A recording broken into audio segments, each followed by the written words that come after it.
తాకట్టులో ఉన్న బంగారం అమ్మాలనుకునే వారి ఇన్ఫర్మేషన్ ఇస్తే దాని వాల్యుయేషన్ బట్టి మీకు కమిషన్ కూడా ఇస్తుంది గోల్డ్ హబ్. నమస్తే, వెల్కమ్ టు మనం టీవీ. నేను వలి. తెలంగాణ నుంచి రాహుల్ గాంధీ గారు పోటీ చేయబోతున్నారు. ఈ లోక్సభ ఎన్నికల్లో తెలంగాణ నుంచి ఆయన పోటీ చేసే అవకాశం ఉందా అంటే అవుననే సమాధానం వస్తుంది. ఎందుకంటే ముఖ్యమంత్రి రేవంత్ రెడ్డి గారు ఆయన ఒక రిక్వెస్ట్ చేశారు, రాహుల్ గాంధీ గారు తెలంగాణ నుంచి పోటీ చేయాలని. ఇక్కడ మనం చూస్తున్నాము, ఖమ్మం లేదా భువనగిరి లేదంటే నల్లగొండ, మెదక్ ఈ 4 స్థానాలు ప్రతిపాదించినట్టుగా తెలుస్తుంది. ముఖ్యంగా ఈ 2 స్థానాలు అయితే చాలా ఎక్కువగా పేరు వినిపిస్తుంది. ఖమ్మం నుంచి పోటీ చేయొచ్చు, లేదంటే కనుక భువనగిరి నుంచి పోటీ చేయించాలన్న ఆలోచన ఇక్కడ తెలంగాణ కాంగ్రెస్ ముఖ్య నేతలు భావిస్తున్నారు. యాక్చువల్గా గతంలోనే సోనియా గాంధీ గారిని కూడా తెలంగాణ నుంచి ప్రాతినిధ్యం వహించాలని చెప్పేసి కోరారు. ఎందుకంటే తెలంగాణలో కాంగ్రెస్ ప్రభుత్వం ఏర్పడింది. లోక్సభ నుంచి బరిలోకి దిగాలని రిక్వెస్ట్ చేశారు. ఢిల్లీ పోయి సోనియా గాంధీని నేరుగా కలిసి కూడా విజ్ఞప్తి చేశారు. అయితే కుదిరితే లోక్సభ లేదంటే కనుక కనీసం రాజ్యసభ నుంచి అయినా పోటీ చేయాలని తెలంగాణ కాంగ్రెస్ ముఖ్య నేతలు కోరినట్టుగా తెలుస్తోంది.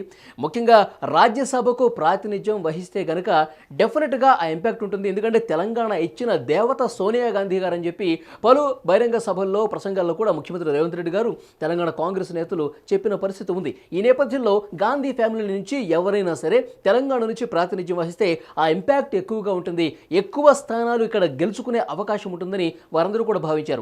సో రాజ్యసభ అయినా కోరుకున్నారు, కానీ అది జరగలేదు.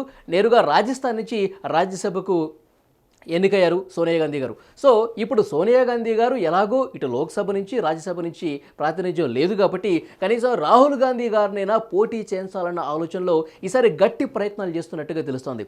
ఎందుకంటే రాహుల్ గాంధీ గారు ఇక్కడ పోటీ చేస్తే కనుక ఆ ఇంపాక్ట్ తెలంగాణ రాష్ట్రంతో పాటు ముఖ్యంగా దక్షిణాదిలో ఎక్కువగా ఉండే అవకాశం కనిపిస్తుంది. ఎందుకంటే ఇప్పుడు విపక్ష కూటమి ఇండియా పేరుతో ముందుకు వస్తున్నారు. అనేక మిత్రపక్షాలు కూడా ఇటు దక్షిణాదిలో కొంత బలంగా ఉన్న పరిస్థితి కనిపిస్తుంది compare to BJP. So Rahul Gandhi గారు ఇక్కడ పోటీ చేస్తే కర్ణాటక నుంచి, తర్వాత తెలంగాణ నుంచి, తర్వాత ఆంధ్రప్రదేశ్, కేరళ, ఇట్లా తమిళనాడు దక్షిణాది రాష్ట్రాల మీద ఆ ప్రభావం కొంచెం గట్టిగా ఉంటుంది. దక్షిణాది నుంచి ఎక్కువ ఎంపీ స్థానాలు గెలుచుకునే అవకాశం కాంగ్రెస్ పార్టీకి ఉంటుంది. ఈ ఆలోచన చేసే రాహుల్ గాంధీ గారు ఖమ్మం లేదా నల్గొండ లేదా భువనగిరి లేదంటే మెదక్ ఈ 4 స్థానాలు ప్రతిపాదన చేసినట్టుగా తెలుస్తుంది. రాహుల్ గాంధీ గారు ముందు పెట్టినట్టుగా తెలుస్తుంది. సో మ్యాక్సిమం ఒప్పించే దిశగా కాంగ్రెస్ హైకమాండ్ దగ్గర ఉన్నట్టు కొంతమంది జాతీయ స్థాయి నేతలు కూడా ఒప్పించే ప్రయత్నం చేస్తున్నట్టుగా తెలుస్తుంది. మనకు తెలుసు, వాయనాడ్ నుంచి పోటీ చేసి గెలుపొందారు రాహుల్ గాంధీ గారు.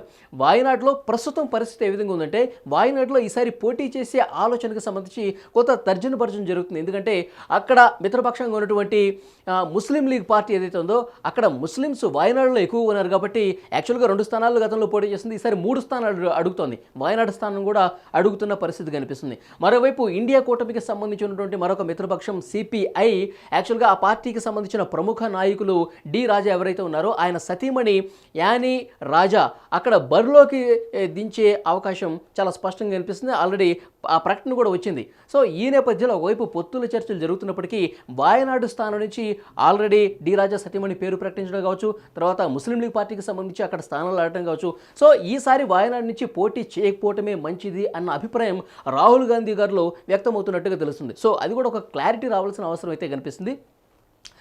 ఇప్పుడు తెలంగాణ నుంచి లేదంటే కర్ణాటక నుంచి ఈ 2 రాష్ట్రాల నుంచి ఈసారి ఎట్టి పరిస్థితుల్లో బరిలోకి దిగాలని చెప్పి 2 రాష్ట్రాల ప్రతిపాదనలు జరుగుతున్నా కానీ తెలంగాణ నుంచే ఎక్కువ స్కోప్ కనిపిస్తుంది. ఎందుకంటే గతంలో ఇందిరాగాంధీ గారు మెదక్ నుంచి పోటీ చేశారు, గెలిచారు. సో ఇప్పుడు గాంధీ ఫ్యామిలీ నుంచి రాహుల్ గాంధీ గారు పోటీ చేస్తే కనుక గాంధీ ఫ్యామిలీ నుంచి వచ్చిన 2వ వ్యక్తిగా, తెలంగాణ నుంచి ప్రాతినిధ్యం వహించిన 2వ వ్యక్తిగా ఆయన రాహుల్ గాంధీ గారు ఉండబోతున్నారు. సో ఏది ఏమైనప్పటికీ కూడా ఒక వారం రోజుల్లో దీనికి సంబంధించి ఒక క్లారిటీ రాబోతుంది.